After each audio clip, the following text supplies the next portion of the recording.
कल मैं अपनी संस्था पे जाता हूँ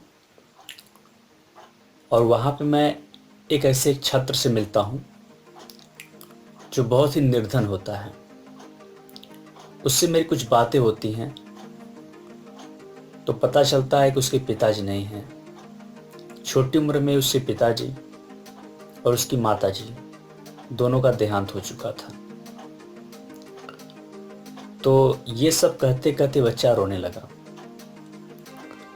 उसके पास कपड़े भी ढंग के नहीं थे, वो सब भी फटे हुए थे। तो उसने पढ़ाई के दौरान ही 3 बार बच्चा रोने लगा, क्योंकि उसकी आर्थिक स्थिति अच्छी नहीं थी और उसके परिवार में कोई आदमी नहीं था। उसके चाचा का भी डेथ हो चुका था, बस उसकी बुआ उसके साथ रहती थी। अब इसमें मैं उसका नाम तो नहीं लूँगा, वो हमारे क्षेत्र के 2-3 किलोमीटर के आसपास का है। लेकिन दोस्त, कल उस घटना के माध्यम से मुझे एक चीज का भान हुआ कि यार, ये जो मानवता है ना, वो सबसे बड़ा धर्म होता है। और अगर जिस व्यक्ति के अंदर भावनाएं नहीं है, मानवता नहीं है, वो व्यक्ति मनुष्य नहीं है। मनुष्य होने की कसौटी ही ये है कि उसके अंदर भाव हो, मानवीय भाव हो, दया का, करुणा का भाव हो।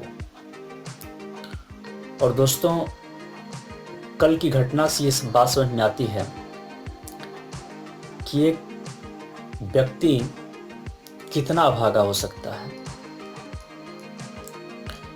और जो व्यक्ति दुहाई देते रहते हैं कि मेरे पास ये नहीं है, वो नहीं है, मैं बहुत परेशान हूँ, मैं बहुत अनलकी पर्सन हूँ, तो अपने को कोसता रहता है, अपने भाग्य को कोसता, अपने परिस्थितियों को कोसता है।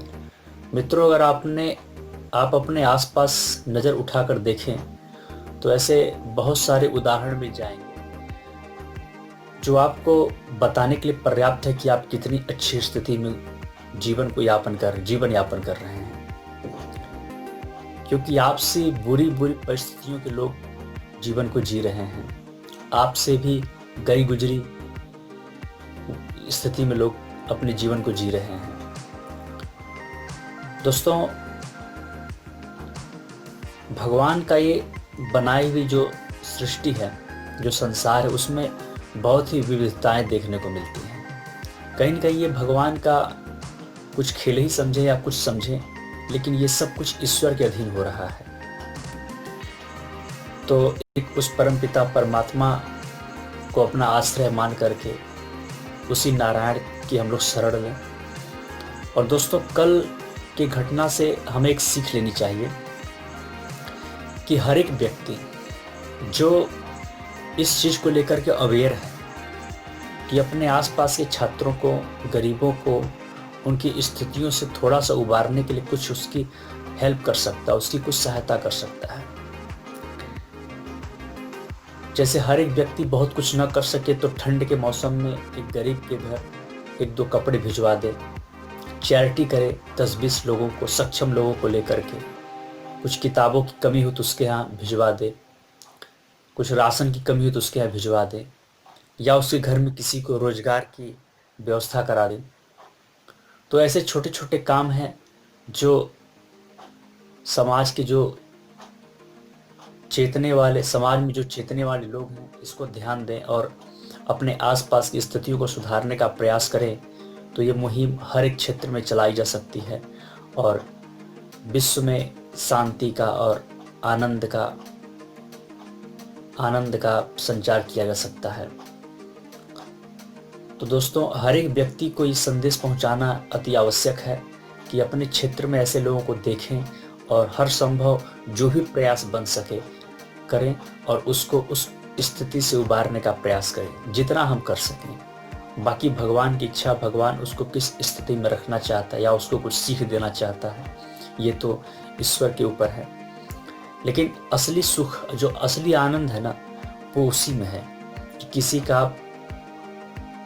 के आप हमदर्द बनिए।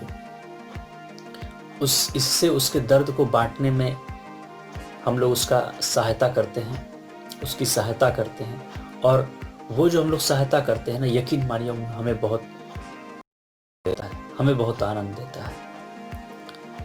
तो बस यही था कि जितना हो सके हम लोग एक दूसरे की हेल्प करें, क्योंकि समाज इसलिए बनाया गया है कि हम एक दूसरे को की हेल्प करें और हर एक व्यक्ति के साथ कदम से कदम मिला करके आगे बढ़ें, और हर एक व्यक्ति को संभावनाएं दिखाते चलें कि जीवन में आगे बढ़ना ही सभी निराशाओं से दूर रहने का उपाय है।